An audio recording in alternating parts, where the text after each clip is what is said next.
ने इससे पहले वाली क्लास में हम लोग ये सीख चुके थे कि श्रेणी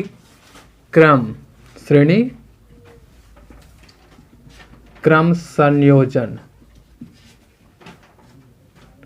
कोई अगर प्रतिरोध है तो उस प्रतिरोधों का श्रेणी क्रम संयोजन कैसे किए थे, और उसके लिए हमारे पास सूत्र आया था, ड्राइव करके लाए थे R बराबर R1 plus R2 plus R3 plus dot dot dot, इससे पहले वाली क्लास में। और आज इसी को आगे बढ़ाते हुए हम लोग सीखेंगे प्रतिरोधकों का पार्श्व क्रम संयोजन। कोई भी अगर प्रतिरोध है तो वो दो तरह से संयोजित होता है, एक श्रेणी क्रम और दूसरा पार्श्व क्रम, या इसी पार्श्व क्रम का एक नाम और है और इसी को बोला जाता है पैरेललो या समांतर क्रम। इसी का एक नाम और क्या है? समांतर क्रम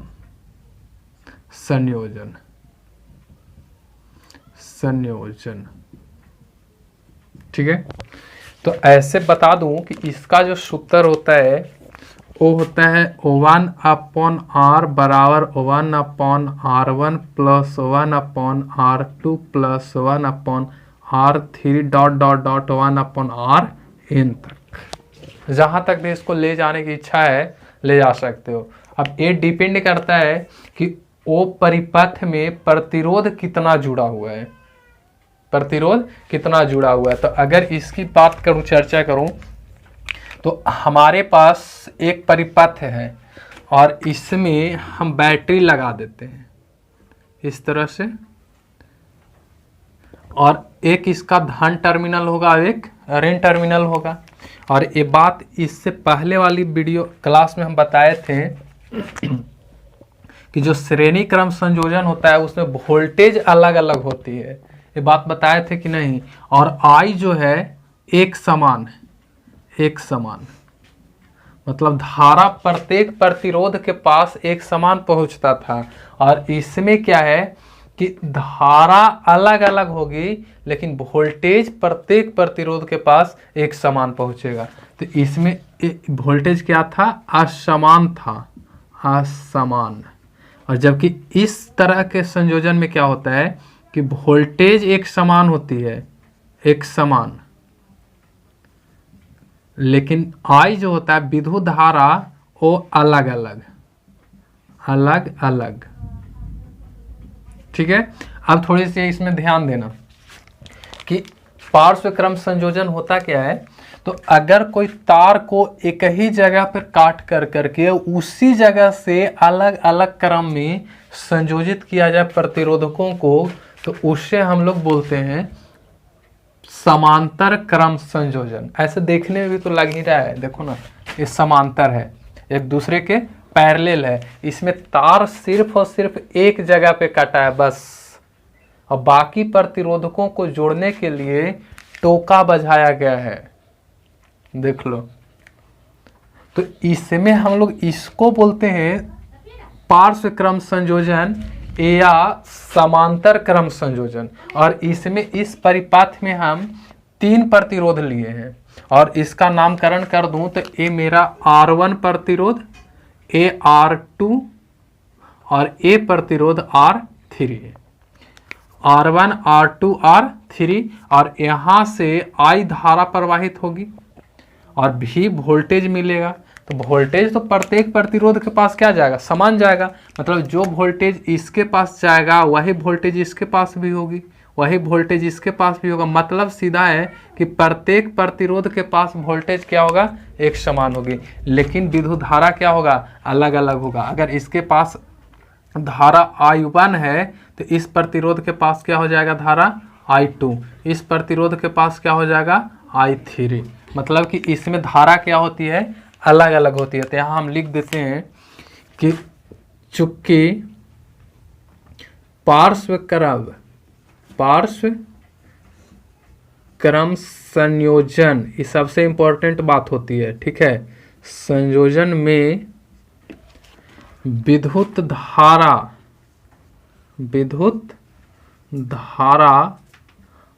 I विद्युत धारा I अलग अलग तथा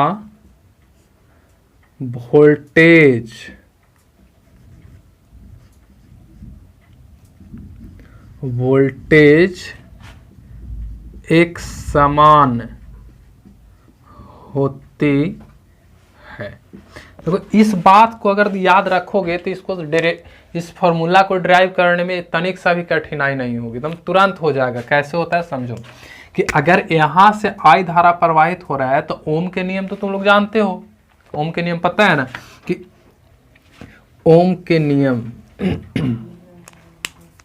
हाँ, ओम के नियम से, ओम के नियम क्या कहता है अच्छी तरह से मालूम होना चाहिए कि जो ओम साहब थे उन्होंने एक नियम दिया था कि जो भी होता है वो भी होता है I इंटू आर के बराबर, I इंटू आर के बराबर होता है। तो अगर यहां से हम I को रोक लूं तो V बट्टा आर होगा कि नहीं? अगर यहां से तुम I को रोकना चाहोगे तो I को अगर हम सिंगल कर दूं, इस I को सिंगल कर दूं तो क्या होगा, आर इधर चला आएगा, यानी कि V बट्टा I, सॉरी I नहीं, V बट्टा आर, और इसको हम मान के चलते हैं इक्वेशन नंबर 1। ठीक है, इक्वेशन नंबर 1। अब थोड़ी सी सोचो कि अगर ओम के नियम से हमारा I बराबर V बट्टा आर आ गया, अगर हम चाहें कि इस प्रतिरोध R1 प्रतिरोध पर विद्युत धारा का मान कितना है, R1 प्रतिरोध पर अगर हम विद्युत धारा I1 की मान चाहें तो निकाल सकते हैं कि नहीं? इसीलिए I01 बराबर बताओ तो कि वोल्टेज तो सबके पास सेम है, तो I01 पर अगर हमको इसका देखना है, इसका, तो इसके लिए क्या करोगे बताओ? हाँ, वोल्टेज बट्टा प्रतिरोध, यानी कि वोल्टेज क्या है V और प्रतिरोध कितना है R01। इसको हम इक्वेशन नंबर 2 कर लेते हैं। फिर I2 अगर हम देखूं, I2 इसको पर, ठीक है, तो I2 बराबर क्या हो जाएगा मेरा V अपॉन R2। सब खेला इसका है, देख लो टोटली इसका। अब एक चीज और समझो कि I3 की अगर हम बात कर लें तो I3 को, इसको इक्वेशन नंबर हम 3 कर देते हैं। I3, तो I3 बराबर क्या हो जाएगा, हाँ, V बट्टा R3, V बट्टा R3। अब इससे इक्वेशन नंबर 4 कर दूं। अब सोचो कि I1, I2, I3 और ये सब धारा यहां से निकला है, तो इन सबों को अगर जोड़ दूं तो इस I के बराबर हो जाएगा। अर्थात I बराबर हम चाहें तो I1 plus I2 plus I3 कर सकते हैं कि नहीं? आराम से हो जाएगा, क्योंकि यहां से जो धारा निकल रहा है वही धारा ने इन तीनों में जाकर के डिस्ट्रीब्यूट हो रहा है। तो ये तीनों को अगर फिर से हम जोड़ दूं तो फिर से मेरा यही वाला I मिल जाएगा कि नहीं? तो अगर हम चाहें तो इस समीकरण 3, 2, 3 और 4 को इक्वेशन नंबर 1 में रख दें तो क्या दिक्कत है? कोई दिक्कत नहीं है। तो हम यहां से क्या करते हैं कि समीकरण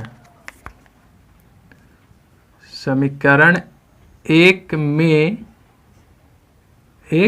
में 2, 3 तथा 4 के मान रखने पर समीकरण 2, 3 तथा 4 का मान देने पर बताओ कि इस I के जगह पे हम चाहें तो इस तीनों को जोड़ सकते हैं कि नहीं, क्योंकि ये तीनों को जोड़ने के बराबर क्या होता है, ये I आता है। तो इस I के जगह पे इस पे यानी कि एक और इसको हम पहले राइट कर लेते हैं कि I बराबर क्या है हमारा V बट्टा R। तो इस I के स्थान पे हम चाहें तो I1 plus I2 plus I3 और बराबर V बट्टा R कर सकते हैं कि नहीं, हो जाएगा ना। अब सोचो कि इस I1 का मान कितना है V बट्टा R1, इस I1 का, तो इस I1 के जगह पे हम इस V बट्टा R1 को पुट कर सकते हैं। तो यहाँ क्या लिख देंगे V बट्टा R01 प्लस I2 कितना है V बट्टा R2, तो V बट्टा R2 प्लस I3, तो I3 कितना है V बट्टा R3, V बट्टा R3 और बराबर हो जाए किसका V बट्टा R का।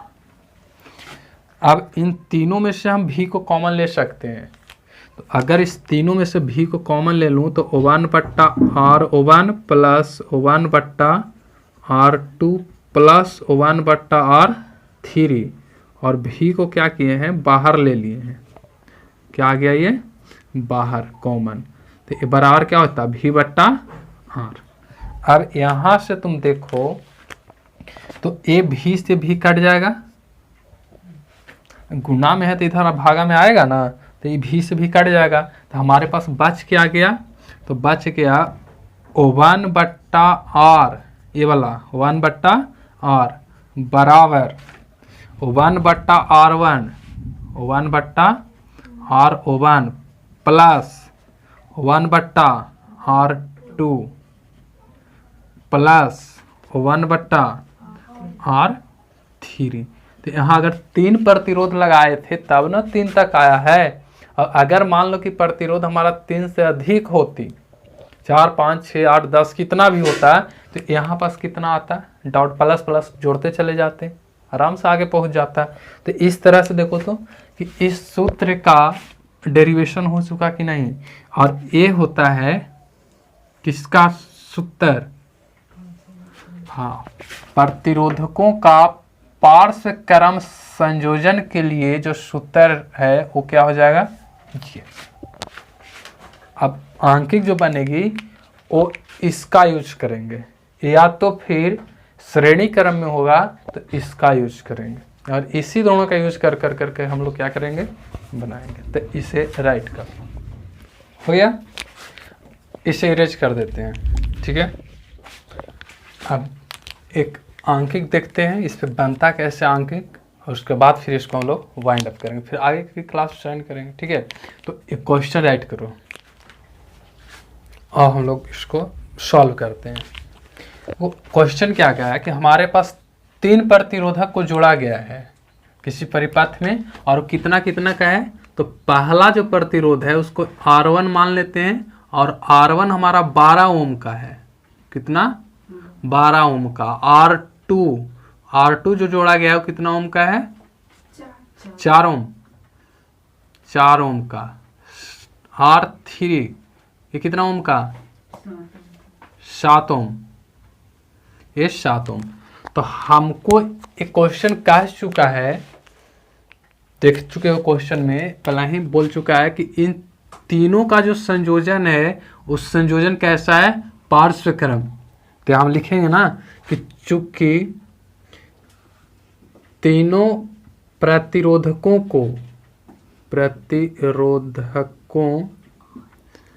को समांतर क्रम या पार्श्व क्रम एक ही चीज होता है, समांतर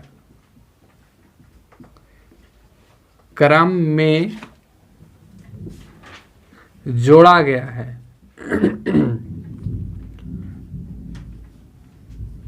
जोड़ा गया है, इसलिए समतुल्य प्रतिरोध समतुल्य का मतलब होता है कुल परिणामी कुल टोटल, समतुल्य का मतलब क्या होता है? Total, total. इसीलिए समतुल्य प्रतिरोध है, प्रतिरोध। और समतुल्य प्रतिरोध की अगर बात करो तो याद करो ना कि अभी जस्ट ना हम लोग इसको ड्राइव किए हैं, और वो क्या होता है? 1/R बराबर 1/R1 plus 1/R2 plus 1/R3 plus, अगर और भी है तो दे सकते हैं। तो हमारे पास तो मात्र 3 ही प्रतिरोध है, तो 3 प्रतिरोध है तो आगे हम लोग नहीं लिखेंगे, 3 ही पे काम चलाएंगे।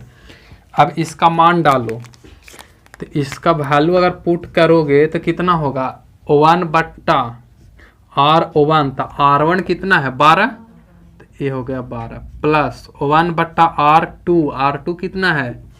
4 प्लस 1/R3, R3 कितना है? 7, और 8 टोटल प्रतिरोध हो गया। अब इसका एलसीएम ले लो, तो एलसीएम लोगे तो कितना आ जाएगा?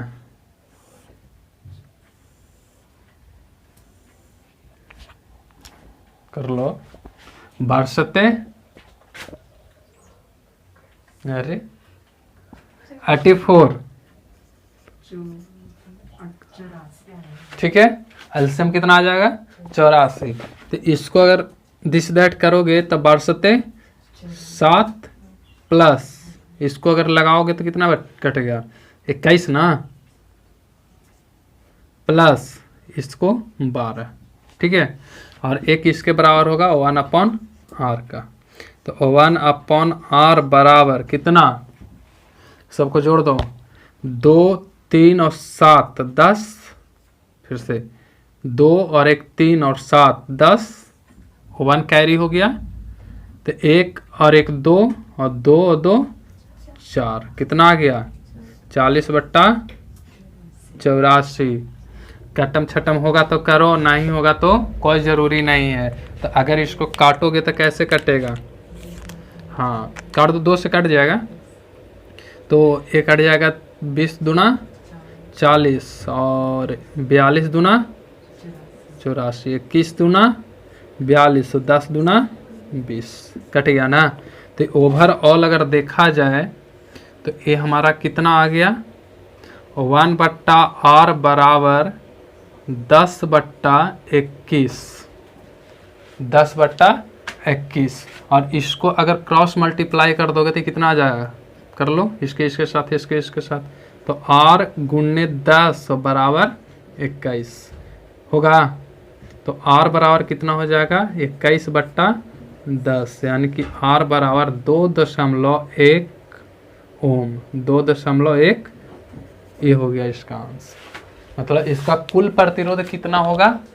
तो 2.1 ओम, और जो कि लगा हुआ कितना कितना का? एक 12 ओम का, एक 4 ओम का और एक 7 ओम का। ओवरऑल इसका प्रतिरोध का मान वैल्यू कितना आ रहा है? 2.1 ओम।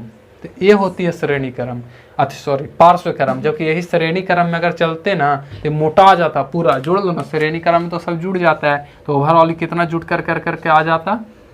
12 4 16 और 7 23 ओम। सोचो, जबकि यहाँ पास कितना है? मात्र 2.1 ओम। तो फायदा ये वाला होता है, ठीक है, राइट। इससे पहले पढ़ाए थे वो चीज याद होनी चाहिए, और वो पढ़ाए थे समूहन प्रतिरोधों का समूहन, और उसका सूत्र का भी निगमन किए थे कि वो सूत्र आता कैसे था। और वो सूत्र हमारा क्या था? एक था R बराबर R1 plus R2 plus R3 dot Rn तक। और आज सीखने वाले हैं कि कोई भी विद्युत धारा है तो उस विद्युत धारा का तापीय प्रभाव, हीट इफेक्ट या हीटिंग इफेक्ट क्या है? तापीय प्रभाव कहने का अर्थ ये है ना कि अगर कोई विद्युत धारा है प्रवाहित हो रही है तो उस धारा के कारण ऊष्मा उत्पन्न होती है। जैसे मान लो कि हमारे पास एक कोई सर्किट है, परिपथ है, और इस परिपथ से I धारा प्रवाहित हो रही है इस तरह से, और इसमें लगा हुआ है एक वोल्ट मीटर जो वोल्टेज को मापता है। और हो सकता है कि यहाँ से हम एक बैटरी से इसको जोड़ दूं इस तरह से। तो अगर बैटरी से जोड़ोगे तो रियली ने ये धारा ऐसे चलेगी। यहाँ बैटरी है और इसको सब यहाँ जोड़ोगे ना तो ये रियली ने इसको सुनो थोड़ी सी, और इसको हम अच्छा सुना, तो इसको यहाँ ना रख कर करके इससे हम यहाँ बनाते हैं, यहाँ पर हम एक वोल्ट मीटर को जोड़ देते हैं इस तरह से, और यहाँ बैटरी लगा देते हैं इस तरह से, और इससे हम धारा I प्रवाहित करते हैं जो कि इस वोल्ट मीटर से होकर कर करके आगे इस तरह से क्या होगी, प्रवाहित होगी।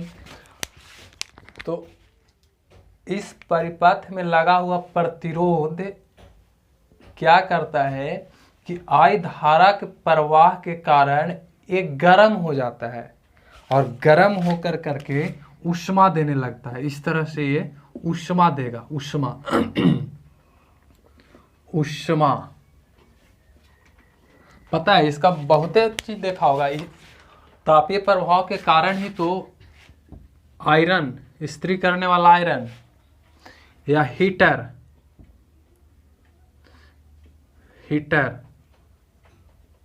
आयरन लोहा वाला आयरन नहीं जिससे कपड़ा प्रेस करते हो, आयरन या ओवन, चूल्हा देखियो ना, इलेक्ट्रिक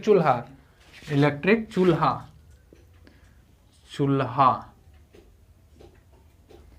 ठीक है। देखो मुस्कुरा रही है। इस सारे के सारी चीज क्या है, हीट इफेक्ट,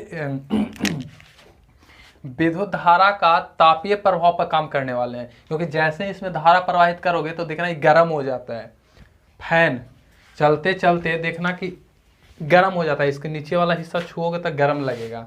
जैसे मोटर भी देख लो, मोटर भी कुछ गर्म हो जाता है, चल रहा है और मोटर घूम रही है, इसके पीछे नीचे वाला जो फैन होता है, फैन, अरे फैन देखिए, फैन तो देखो, ये देखो लगा हुआ है। तो इसमें याद हो कि इसके चारों तरफ इस तरह से इसका फैन, जिसको ब्लेड बोला जाता है, लगा हुआ रहता है, और ये वाला हिस्सा को छुओगे ना तो गर्म हो जाएगा, मतलब गर्म लगता है। तो गर्म लगता है तब सोच करके देखो, खुद ही सोचो कि कुछ ना कुछ तो जरूर बात है जो कि विद्युत धारा को हम प्रवाह करते हैं तो वो गर्म हो जाता है। ऐसे छुओगे तो नहीं गर्म होगा, गर्म नहीं होगा। जैसे मेरा यहाँ पर सर्किट लगा हुआ है, इसको हम छुएंगे ना देखो अभी भी गर्म है। तो इसके पीछे का लॉजिक क्या है कि जैसे ही इस परिपथ से विद्युत धारा प्रवाह होगा तो ये विद्युत धारा यानी I जो है चेंज हो जाता है ऊष्मा को हम लोग डिनोट करेंगे H से, हीट। इस हीट में परिवर्तित हो जाता है। और कुछ ऐसा नहीं कि सब के सब, जैसे फैन चलती है तो फैन क्या लेगा, I लेगा, और I ले कर करके इसका ब्लेड जो है घूमती है इस तरह से, और घूम कर करके हम लोग को क्या देता है, हवा। लेकिन कुछ इसका जो I है, धारा है, वो चेंज हो जाता है हीट में, और यही हीट की वजह से इसको टच करोगे तो क्या लगता है हम लोग को, गर्म लगता है। या इसका बेस्ट एग्जांपल हीटर है, जो खाना बनता है उसका तार देखोगे ना एकदम पूरा एकदम लाल रहता है, हीट के मारे एकदम तप्त लोहा देखियो ना वैसा रहता है, उसके ऊपर खाना पक जाता है, इतना हीट होता है कि। या आयरन, ये तो काम करवे किया होगा, तुम लोग करी होगी, एकदम कन्फर्म है कि प्रेस किया होगा। तो सोच करके देखो कि जिस तल को तुम कपड़ा पर धार कर रगड़ते हो, वो वाला को कभी उठा करके अपने हाथ पर रगड़ करके देखो तो कैसा बुझाएगा। पूरा कहानी खत्म कर देगा। तो बताओ को किसका देन है, हीट का देन है कि नहीं। तो हीट को हम लोग उत्पन्न कर सकते हैं विद्युत धारा से, और वो हीट उत्पन्न होता है, और उसी हीट को उत्पन्न जो होता है ना, हीट जो उत्पन्न होती है उसी हीट को हम लोग पढ़ते हैं विद्युत धारा का तापीय प्रभाव। मतलब विद्युत धारा जो है वो अपना तापीय प्रभाव कैसे दिखाता है और निर्भर किस पे करता है, वो सारे चीज़ पढ़नी है। जैसे कि यहाँ पास हमने एक डायग्राम से समझाया कि मेरे पास कोई बैटरी है और इस बैटरी से एक प्रतिरोध को जोड़ा है, इस बैटरी से एक प्रतिरोध को जोड़े हैं और इसके बीच में एक वोल्ट मीटर लगा दिए हैं ताकि ये हमको पता चले कि इस परिपथ से होकर के हमको वोल्टेज कितना मिल रहा है। और ये देखते हैं कुछ समय के बाद, मान लो कि इस प्रतिरोध में, इस आर में टी समय के लिए धारा प्रवाहित किया गया है, टी समय के लिए। तो अगर धारा टी समय के लिए प्रवाहित किया गया है तो ये जो ऊष्मा प्रतिरोध जो है एक ऊष्मा उत्पन्न करती है, और इसी उत्पन्न ऊष्मा को हम लोग बोलते हैं विद्युत धारा का तापीय प्रभाव। और इसी चीज का लैंग्वेज में तुम देख सकते हो कि किसी अस्थाई विद्युत धारा, मतलब कि इस धारा को क्या होना चाहिए, स्थिर होना चाहिए, द्वारा टी समय में उत्पन्न ऊष्मा, और इस ऊष्मा को H से डिनोट किया जाता है। और वो कितना ऊष्मा उत्पन्न करेगी, तो वो ऊष्मा उत्पन्न करती है H बराबर V into I into T. इसका सीधा अर्थ है कि किसी बैटरी से किसी प्रतिरोध को जोड़ने पर यदि उस प्रतिरोध में हम I धारा टी समय के लिए प्रवाहित करते हैं जिसकी वोल्टेज भी है या विभवांतर भी है, तो उत्पन्न ऊष्मा H बराबर V इंटू आई इंटू टी होगा। और इसके बाद एक चीज़ और समझो, इसको हम इरेज करते हैं कि ये तो हमारे पास आ गया हीट का फॉर्मूला, लेकिन एक चीज़ और ध्यान दो तो पता चलेगा कि ओम का जो नियम था, ओम के नियम से, तो ओम के नियम क्या कहता है कि जो भी है, भी वो बराबर होता है किसके, आई इंटू आर का। ओम का नियम यही था ना। अर्थात अगर हम भी को बढ़ा दूं तो मेरा आई को भी क्या करना पड़ेगा, बढ़ाना पड़ेगा। मतलब सीधा है कि अगर भी बढ़ रहा है तो आई भी बढ़ेगा, यानी आई बढ़ाओगे तभी भी का मान बढ़ेगा।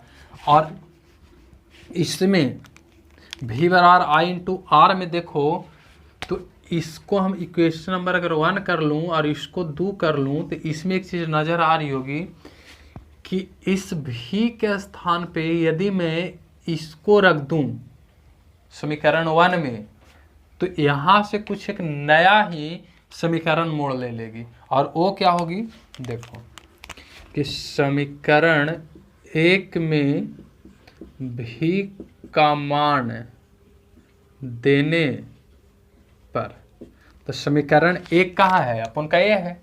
तो समीकरण 1 के अनुसार तुम खुद ही देखो कि H बराबर क्या है, भी इंटू आई इंटू टी। अब सोचो कि इस भी का मान, इस भी का मान इस भी के स्थान पर रख दूं, तो इस भी के स्थान पर अगर रख दूं तो कितना होगा बताओ, I into R, I into R. अब इसको और आगे बढ़ाओ तो क्या हो जाएगी, सोचो आई यहाँ एक है और एक आई यहाँ है, तो आई आई आर स्क्वायर हो जाएगा, आई का स्क्वायर आर और टी। तो यहाँ से एक फॉर्मूला हमारा निकाल करके हीट के लिए क्या आ गया, ये आ गया। और यहाँ से निष्कर्ष क्या निकाल सकते हो कि यदि किसी परिपथ में जितना लंबे समय तक तुम विद्युत धारा प्रवाहित करोगे उतना ही ज़्यादा हीट उत्पन्न होगी, या जिस परिपथ की प्रतिरोध जितना अधिक बढ़ाओगे उत्पन्न ऊष्मा उतना ही अधिक होगी। या ये जो उत्पन्न ऊष्मा होती है विद्युत धारा के वर्ग के समानुपाती होती है। अब इस तीनों चीज को अगर हम यहाँ लैंग्वेज में लिखूं तो ऐसे लिख सकते हैं, और वो क्या होगा,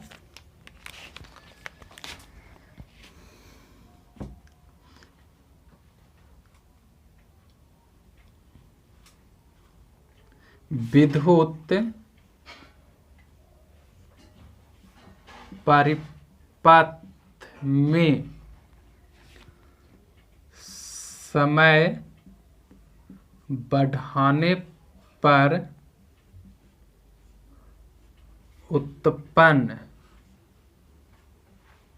ऊष्मा का मान बढ़ता है।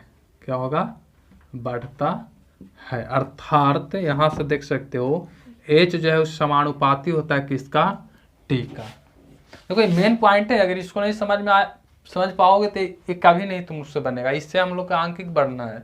1 नंबर का सवाल यहीं से पूछ देगा, और वो कैसे पूछेगा कि पूछ देगा, हो सकता है कि यदि किसी परिपथ में T समय के लिए धारा को प्रवाहित की जाती है तो उसमें उत्पन्न ऊष्मा समय के समानुपाती होती है, व्युत्क्रमानुपाती होती है, या कुछ नहीं होती है। तो यहाँ से तुमको पता होगा तब ना कि जब हम लोग समय को बढ़ा रहे हैं तो मेरा H भी क्या हो रहा है, बढ़ रहा है। तो ये चीज ध्यान में रखनी होगी। पॉइंट नंबर 1, ठीक है। पॉइंट नंबर 2 कि यदि तुम परिपथ का प्रतिरोध को बढ़ाते हो तो ऊष्मा भी क्या होगा, बढ़ेगी। मतलब कि प्रतिरोध बढ़ाने पर ऊष्मा बढ़ता है। अर्थात यहाँ देखो तो H क्या है, समानुपाती है R का। H क्या है, समानुपाती है R का। इसी तरह से यहाँ पे तुम देख सकते हो कि जो विद्युत धारा है, विद्युत धारा का स्क्वायर यानी वर्ग समानुपाती होता है किसका, इस H का। और इसी नियम को हम लोग इसी समीकरण को हम लोग क्या बोलते हैं, विद्युत धारा का तापीय समीकरण या हीट के लिए फॉर्मूला। और इसके बाद फिर कुछ इंपॉर्टेंट शब्द है या फॉर्मूला है, उसको हम लिखाते हैं। तो इसको राइट करो। उसके बाद थोड़ी सी इसको और आगे बढ़ा दूं। याद करो ना कि अगर कोई आयरन मशीन है मेरे पास तो उसकी काम क्या है कि वो गर्म हो जाए, यानी उसका काम ही है गर्म होना। मतलब सीधा है कि जितना ज़्यादा गर्म होगा उतना ज़्यादा उसकी क्या होगी, पावर होगी, शक्ति होगी कि नहीं। तो अब इसके बाद हम लोग देखते हैं विद्युत शक्ति या इलेक्ट्रिक पावर। सिंबॉलिकली हम लोग इसे डिनोट करते हैं P से, P, ठीक है। और तुम जानते हो कि शक्ति चाहे किसी का हो, इलेक्ट्रिक हो या तुम्हारी शक्ति हो, मेरी शक्ति हो, किसी का भी हो, शक्ति के लिए हमारे पास फॉर्मूला क्या होता है, शक्ति बराबर कार्य बट्टा समय। ये तो अच्छी तरह से जानते हो, क्योंकि कार्य करने की दर को ही शक्ति कहा जाता है। तो अगर कोई इलेक्ट्रिक मशीन है तो मान के हम चलते हैं कि मेरा आयरन है, इस तरह का उसका नीचे वाला हिस्सा होता है। तो इसकी कार्य क्या है, गर्म होना, माने ऊष्मा उत्पन्न करना। तो ऊष्मा उत्पन्न करना, तो हम चाहें तो इलेक्ट्रिक शक्ति के लिए यानी कि P के लिए हम चाहें तो इसको ऐसे लिख सकते हैं W/T। लेकिन यहाँ पर W का मतलब क्या है, इस W का या कार्य करने का मतलब क्या है, ऊष्मा को उत्पन्न करना। अब अभी जस्ट पढ़े हो कि जब कि इलेक्ट्रिसिटी या इलेक्ट्रिक से ऊष्मा उत्पन्न होती है तो उससे हम लोग सिंबॉलिकली क्या डिनोट करते हैं, H से डिनोट करते हैं। तो इससे अगर चाहो तो P बराबर ऐसे भी लिख सकते हो H/T। और अभी जस्ट H के लिए हम फार्मूला दिए थे I² आर और टी था कि नहीं। तो इस एच के स्थान पे अगर इसका वैल्यू पुट कर दूं तो कोई दिक्कत, तो एक पुट होकर के कितना आ जाएगा, आई स्क्वायर आर और टी अपॉन टी। अब देखो तो ए टी से टी कैंसिल, तो बच क्या गया, पी बराबर आई स्क्वायर और आर बचा। अब एक चीज और समझो कि ये तो सूत्र मेरा ये आ ही गया, कोई दिक्कत नहीं है, लेकिन एक ये भी तो फॉर्मूला है कि आई इंटू आर बराबर भी होता है। तो यहाँ पास मेरे को दो आई है, तो दो है, तो अगर एक आई यूज कर लूँ हम तो पी बराबर ऐसे भी लिख सकते हैं आई, और इस दो को हम चाहें तो आई आर लिख सकते हैं, ऐसे लिख सकते हैं कि नहीं। स्क्वायर का मतलब क्या होता है, दो बार। अब इस दोनों के बदले में हम आई इंटू आर बराबर भी लिख सकते हैं। तो इसको जैसे ही हटाओगे तो यहाँ पास क्या आ जाएगा, भी। तो यहाँ से एक फार्मूला ये भी आ गया, एक फार्मूला ये भी आ गई। ये हमारी होती है क्या चीज़, पी के लिए। तो हम लोग जब आंकी क्यूब बनाएंगे ना तो इसको भी यूज करेंगे, इसको भी यूज करेंगे। और इस पी का मतलब क्या है, इलेक्ट्रिक शक्ति। इलेक्ट्रिक शक्ति कहने का मतलब क्या है, जैसे यहाँ पर देखो जितना लाइट लगे हुए हैं ये सब के सब 20-20 वाट का है। तो अगर 20-20 वाट का लाइट हुआ है, तो अगर मान लो कि क्या है कि लाइट लगा हुआ है, 1 2 3 4 लाइट लगा हुआ है, और चारों लाइट की अगर बात करो तो 20 चौको 80 वाट। अब बताओ कि 80 वाट क्या हुई, इस इलेक्ट्रिसिटी का लोड यानी कि शक्ति। अगर इस टोटल बल्ब को जोड़ दूं तो बल्ब की शक्ति कितनी हो गई, 80 वाट। इसी तरह से अगर एक पंखा है नॉर्मल तो वो कितना होता है, अगर ऐसे जनरली घर का पंखा है तो लगभग 165 वाट का आसपास होता है। तो अगर 165 वाट के आसपास है तो सोचो तो कि इसकी शक्ति कितनी हो गई, 165 वाट। तो यहाँ पास तुम कह सकते हो कि शक्ति का एसआई मात्रक क्या हो जाएगा, इसका एसआई मात्रक, और वो एसआई मात्रक क्या होता है, वाट। Double T. इसको सिंपलिकली हम लोग किससे डिनोट करते हैं, डब्ल्यू से। इसे डब्ल्यू से डिनोट करेंगे, ये हो गई वाट। अब यहाँ पास कुछ चीज़ें होती है, वाट है तो इसको हम लोग कुछ यूनिट लिखते हैं कि 1 वाट। याद करो शक्ति की मात्रक हम पढ़ाए थे 9th क्लास के, जो वो जिसके पहले कार्य शक्ति और ऊर्जा में, उसमें हम बताए थे कि जूल होता है, नहीं बताए थे। तो यहाँ पास अगर वाट की अगर बात करो तो 1 वाट बराबर होता है, 1 वाट बराबर होता है 1 जूल पर सेकेंड, 1 जूल पर सेकेंड। इसी तरह से अगर इसका और बड़ा मात्रक देखोगे तो इसका बड़ा मात्रक क्या होता है, वाट का बड़ा मात्रक होता है किलोवाट। वाट का बड़ा मात्रक क्या होता है, किलोवाट। तो 1 किलोवाट KW, किलोवाट को किससे डिनोट करेंगे, KW। तो 1 किलोवाट बराबर कितना वाट, 1 किलोवाट बराबर 1000 वाट होता है, 1000 वाट। इसी तरह से और अगर जाओगे इससे भी बड़ा यूनिट जाओ तो HP चलता है, इससे भी बड़ा यूनिट में क्या चलता है, HP। तो HP की अगर हम बात करूं तो 1 HP और बराबर होता है 746 वाट। जनरली मोटर जो होता है ना इसी में मापा जाता है। सुना होगा आए दिन कि हमारी मोटर 1 HP का है, हमारी मोटर 2 HP का है, 5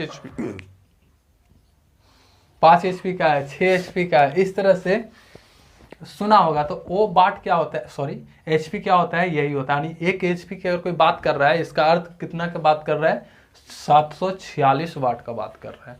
इस HP का अर्थ होता है हॉर्स पावर। इसको क्या बोलते हैं, HP मतलब हाँ horse power, H for horse और P फॉर पावर,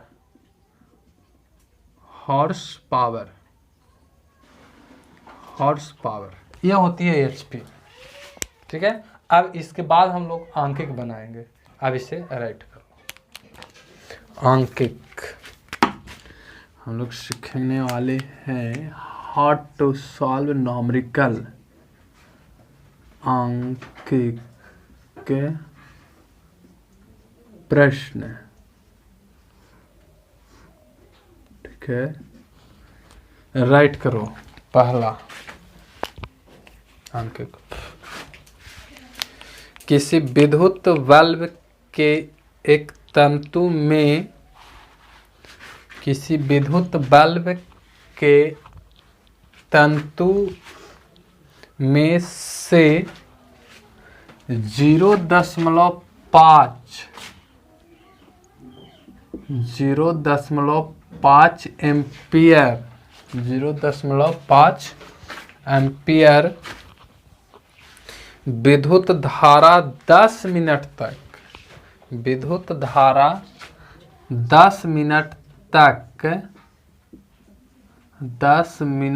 तक प्रवाहित की जाती है। हाँ, एम्पियर लिखे, एम्पियर के बाद विद्युत धारा 10 मिनट तक प्रवाहित की जाती है।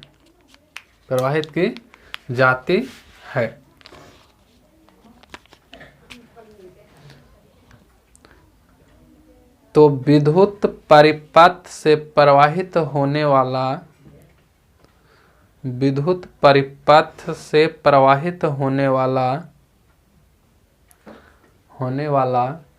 आवेश का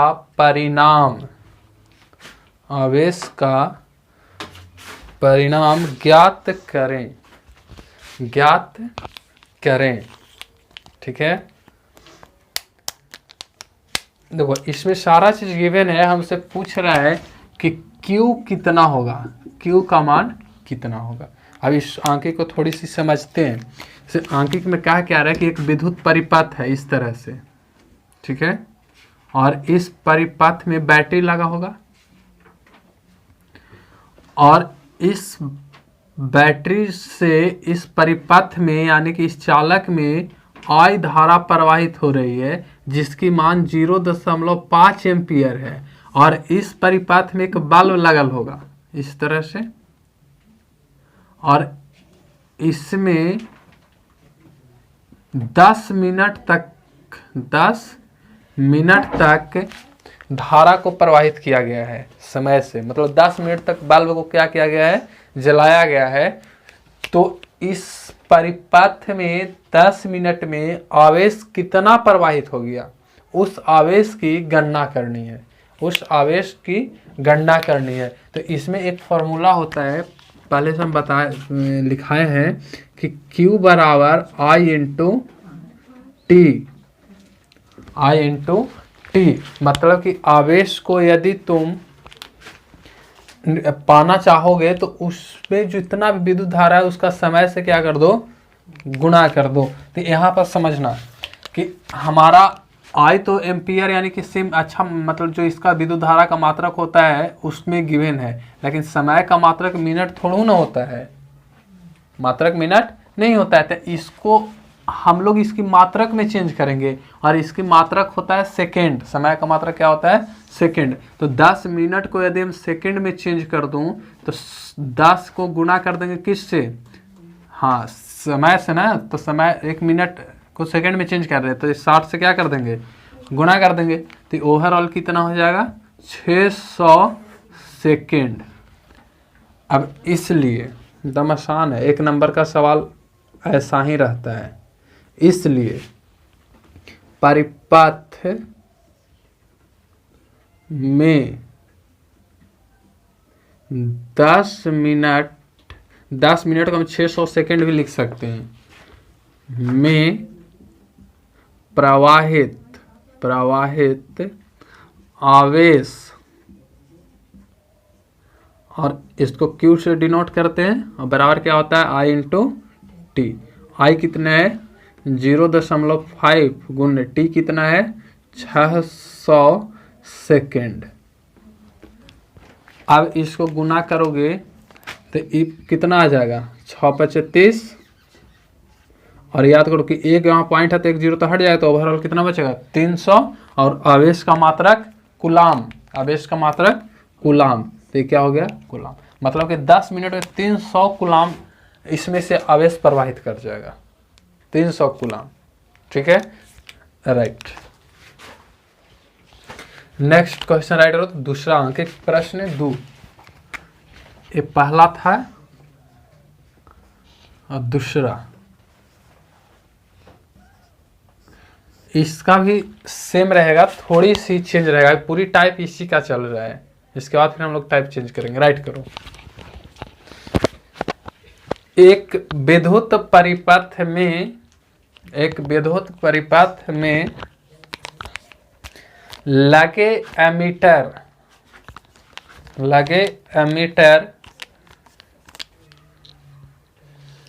का पाठ्यांक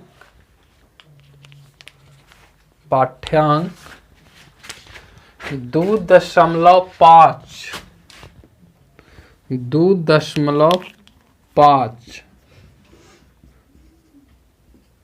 एम्पियर 2.5 एम्पियर है।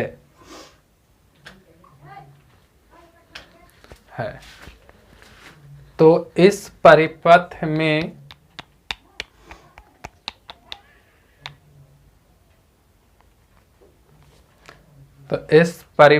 में 12 कूलाम आवेश को प्रवाहित होने में 12 कूलाम आवेश को प्रवाहित होने में कितना समय लगेगा?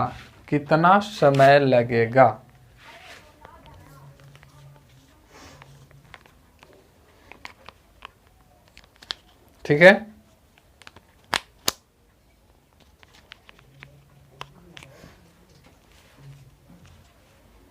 देखो इस सेम क्वेश्चन है, इसमें हमारा आवेश पूछा था कि 10 मिनट में आवेश कितना प्रवाहित होगा, और इसमें पूछ रहा है कि 12 कूलाम आवेश को प्रवाहित होने में कितना समय लगेगा। मतलब समय हमको गिवन, सॉरी आवेश हमें गिवन है और समय पूछ रहा है, जबकि इसमें क्यू यानी कि आवेश पूछा था और समय देले था। तो इसको क्या करेंगे, एकदम सेम सूत्र लगेगा। यहाँ हम लिखेंगे आवेश हमको पता है और आय भी पता है, तो हम लिखेंगे ना कि चूंकि Q बराबर हमारे पास फॉर्मूला है I इंटू टी, तो यहाँ से हमको T पूछ लिया है, तो T को अगर हम रोक दूं तो T बराबर क्या हो जाएगा, Q अपॉन I। अब इसका वैल्यू रख दो, तो Q कितना है 12 कूलाम, I कितना है 2.5 एम्पियर, यही ना है। अब इसको डिवाइड करो तो T बराबर कट कुट के कितना आ जाएगा, है कट करके A आ जाएगा 4.8 सेकेंड, 4.8 सेकेंड, इतना सेकेंड। मतलब कि 12 कूलाम को प्रवाहित होने में परिपथ में जो समय लगेगा वो मात्र 4.8 सेकेंड लगेगा। राइट करो। नेक्स्ट तीसरा अंक राइट। 12 वोल्ट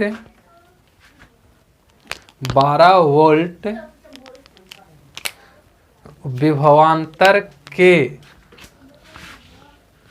12 वोल्ट विभवांतर के दो बिंदुओं के बीच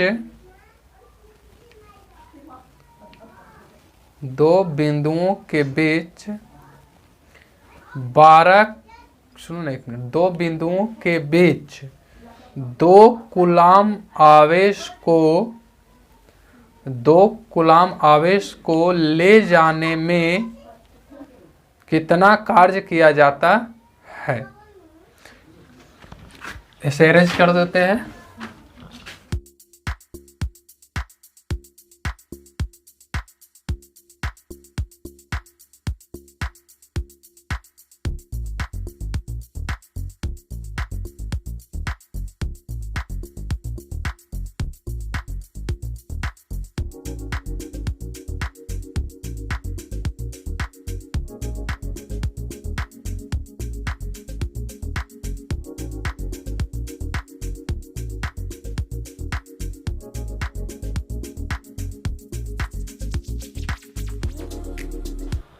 देखो क्वेश्चन नंबर 3 हो गया ना ये।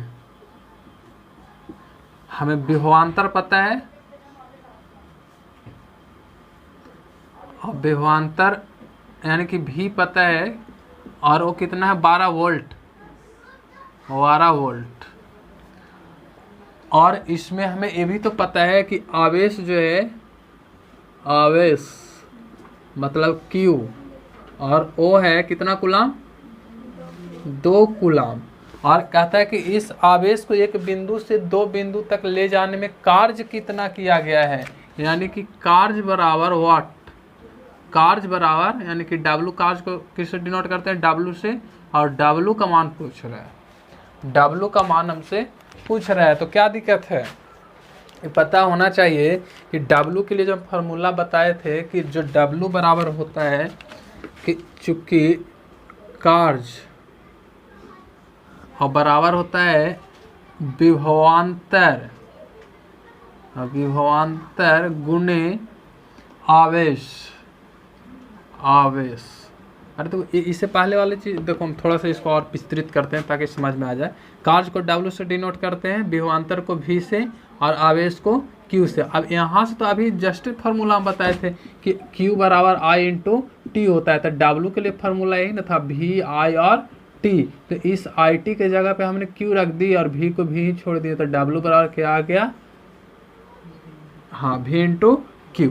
कोई दिक्कत नहीं है। अब हमको डायरेक्ट यहाँ पास आवेश गिवन था तो यूज कर लिया। अगर मान लो कि यहाँ पास क्वेश्चन में आवेश ना दे करके हमको क्या दे देता, आई दे देता, और आई का मान कुछ कुछ दे देता, और समय दे देता। जैसे इसमें ऐसे कहा था किसी विद्युत परिपथ में 12 वोल्ट विभवांतर, हाँ 12 वोल्ट विभवांतर उत्पन्न होता है तथा 2 एम्पियर विद्युत धारा 5 सेकंड के लिए प्रवाहित की जाती है, 5 सेकंड के लिए प्रवाहित की जाती है, तो उस पथ में कार्य कितना होगा, उस पथ में कार्य कितना होगा। तो उसको हम लोग इससे सॉल्व कर लेते, कोई दिक्कत नहीं थी।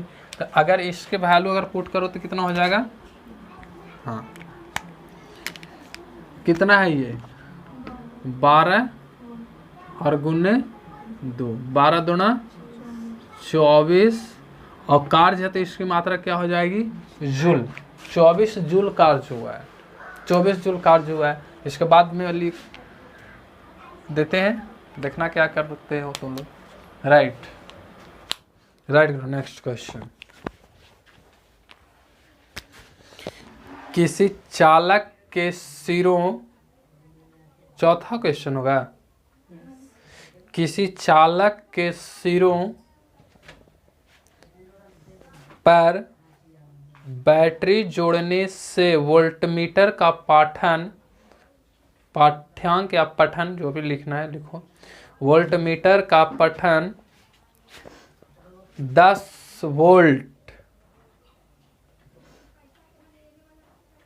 मिलता है, 10 वोल्ट मिलता है। यदि चालक से होकर 0.05 एम्पियर की धारा प्रवाहित होती है, धारा प्रवाहित होती है, तो इसका प्रतिरोध क्या होगा, तो इसका प्रतिरोध क्या होगा, प्रतिरोध क्या होगा। और इसको भी देखते हैं, हम इसे अरेंज करते हैं।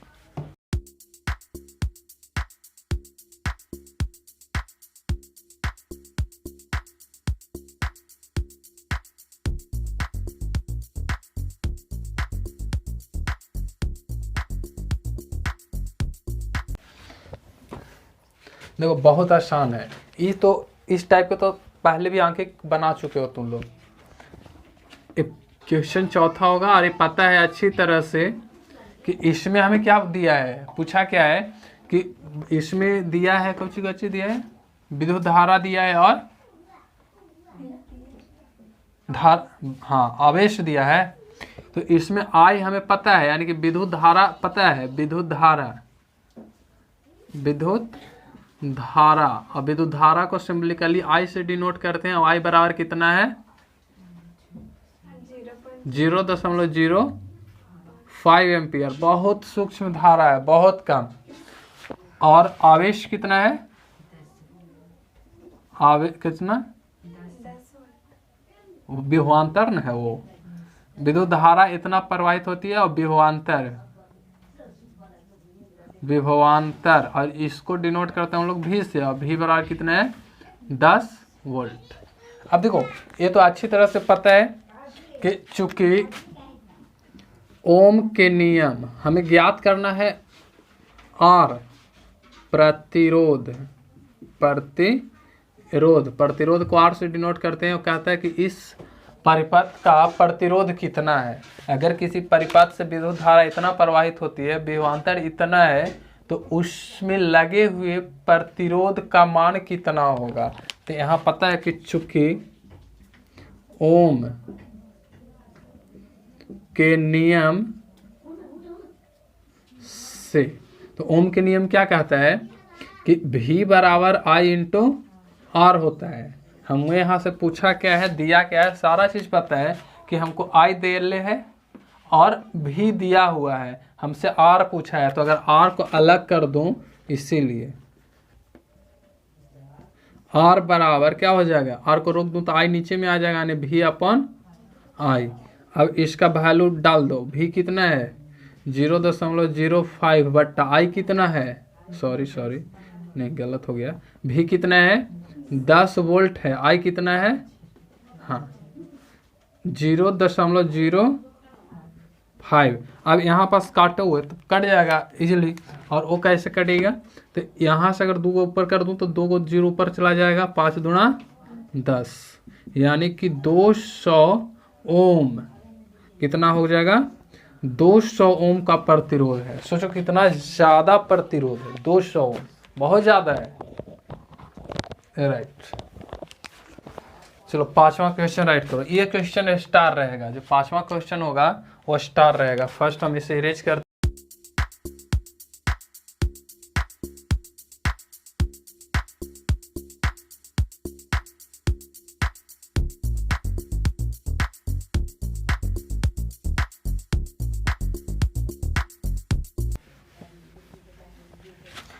चलो राइट। देखो तो ये जो क्वेश्चन होगी वो स्टार क्वेश्चन रहेगा। इसे हम राइट करो, लिखो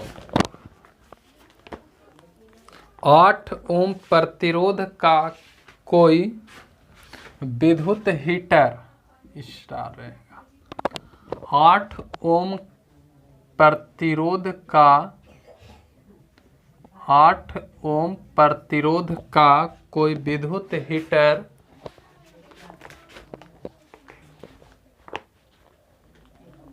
2 घंटे तक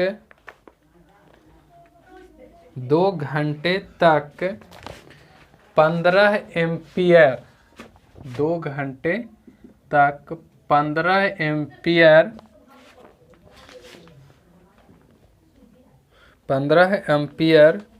विद्युत धारा लेती है। याद करो समय कितना है, 15 घंटा ना, सॉरी 2 घंटा।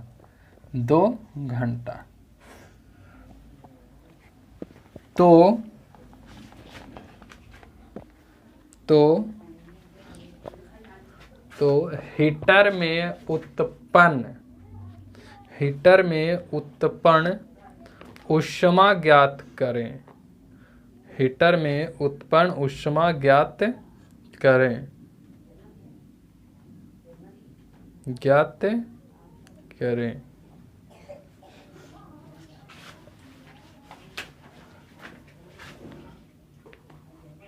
ठीक है, देखो अब इसको हम लोग समझते हैं। तो जब हम पढ़ाए थे विद्युत का तापीय नियम, तो उसमें एक सूत्र आया था जो हम बताए भी थे, ड्राइव भी किए थे कि H बराबर I स्क्वायर RT होता है कि नहीं, जहाँ H को हम लोग क्या बोलते हैं, उत्पन्न ऊष्मा, उत्पन्न ऊष्मा, ऊष्मा। अब देखो यहाँ पास हो क्या रहा है कि सारा चीज तुम्हें गिवन है। अब लेकिन एक बात हम पहले बताए, अभी भी बता दें, फिर से रिकॉल करवा दूं कि समय का मात्रक आवर नहीं है, घंटा मात्रक नहीं है। लेकिन अगर मात्रक इसका घंटा है ही नहीं तो इसको मात्रक में चेंज करेंगे, इसकी मात्रक क्या है, सेकेंड है। तो अगर सेकेंड है तो याद करो कि अगर हम इस 2 घंटा है तो 2 घंटा को फर्स्ट ऑफ ऑल हम किससे चेंज करेंगे, मिनट में। तो 60 से अगर गुना कर दूं तो ये मिनट में चेंज हो गया, और फिर से अगर इसको हम 60 से गुना कर दूं तो ये किस में चेंज हो गया, सेकेंड में। तो अब इसको गुना करो, 6 छक 36, डबल जीरो आ जाएगा, और गुने 2, 36 दूना 7200 सेकेंड, 7200 सेकेंड। मतलब कि इस परिपथ में, हीटर में जो प्रवाहित हुआ है 15 एम्पियर का विद्युत धारा 7200 सेकेंड तक प्रवाहित हुआ है। तो इस विद्युत हीटर कितना ऊष्मा उत्पन्न करेगा तो उसको हम लोग ज्ञात करेंगे। इसलिए विद्युत तापीय नियम से विद्युत का तापीय नियम क्या कहता है कि H बराबर जो होता है I का स्क्वायर R और T होता है। तो सोचो जरा कि हमें तो ये ज्ञात करनी है, I हमें पता है कितना, 15 एम्पियर, और 15 एम्पियर कहने का मतलब कि I का स्क्वायर यानी कि यहाँ स्क्वायर होगा गुने R कितनी है 8 ओम, T कितना है 7200, गुना करोगे तो कितना हो जाएगा 225, 15 का स्क्वायर 225 गुने 8 गुने 72। अब इसको मल्टीप्लाई कर लो, पूरा पूरी 2000 हो जाएगा, गुना करो ना, आ जाएगा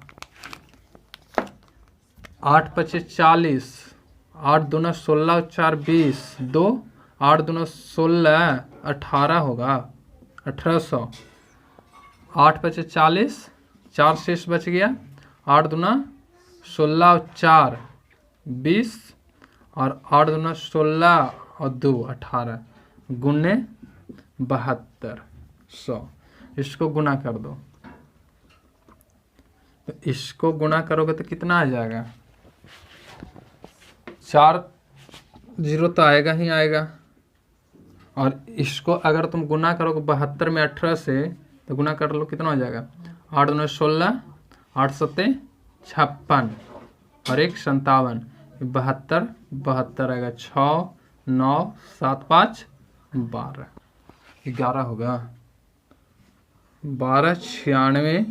और इसको बोलेंगे जूल। इतना जूल ऊष्मा उत्पन्न करेगा, ये इतना जूल ऊष्मा उत्पन्न करेगा। अब इसी को अगर तुम चाहो तो अथी में भी लिख सकते हो, किस चीज में, अरे पावर में कैसे लिखाता है देखो, और समझा देते हैं कि जनरली पावर में यहाँ जितना अंक है इसको हम चाहे तो ऐसे भी लिख सकते हैं, और इसको अच्छा से समझते हैं कि हम चाहे तो इसको ऐसे लिख सकते हैं 1296 गुने 10 के पावर 4 जीरो है तो यहाँ 4 चढ़ा देंगे, ठीक है। अगर हम अपनी मन से यहाँ पास 1 2 3 अंक के बाद पॉइंट बैठा दूं तो इतना हो जाएगा, लेकिन यहाँ पास पॉइंट बैठाने का मतलब है कि नीचे कितना जीरो आएगा, 3 जीरो। तो इस जीरो से जीरो को कैंसिल करने के लिए हम यहाँ पास भी तो 3 जीरो बैठाएंगे। तो अगर यहाँ पास 3 जीरो बैठाएंगे तो 10 के पावर 3 लिख सकते हैं, और गुना पहले से कितना 10 के पावर 4, तो 1.296 गुने 10 के पावर कितना होगा, 4 और 3 7, 4 और 3 7 जूल। अब इसको सोचो कि क्या ये लिखा हुआ और ये लिखा हुआ मेरा सही है, तो इसको जांच कर लो। कैसे जांच करोगे कि ऐसे आंसर यही है, ठीक है, हम इसको चेक कर ले रहे हैं, जांच। ऐसे ही सब इसका हिस्सा नहीं है, लेकिन समझने के लिए हम बतला दे रहे हैं कि यहाँ पास हम चाहें तो 1296 यानी कि 1.296 है, तो इस पॉइंट को हटा दूँ तो 1296 हो जाएगा। और इस पॉइंट के बदले कितना जीरो बैठेगा, 3 अंक के बाद, सॉरी पॉइंट 3 अंक पर है तो यहाँ 3 जीरो बैठेगा, और गुने 10 के पावर 7, तो 7 कहने का मतलब कि 3 जीरो से ही घट जाएगा तो कितना बचेगा 4 ना। तो 1296 गुने 10 के पावर 4। देखो तो दोनों सेम है कि नहीं है। तो इसका आंसर कितना हो जाएगा 1.296 गुने 10 के पावर 7 जूल होगा। राइट।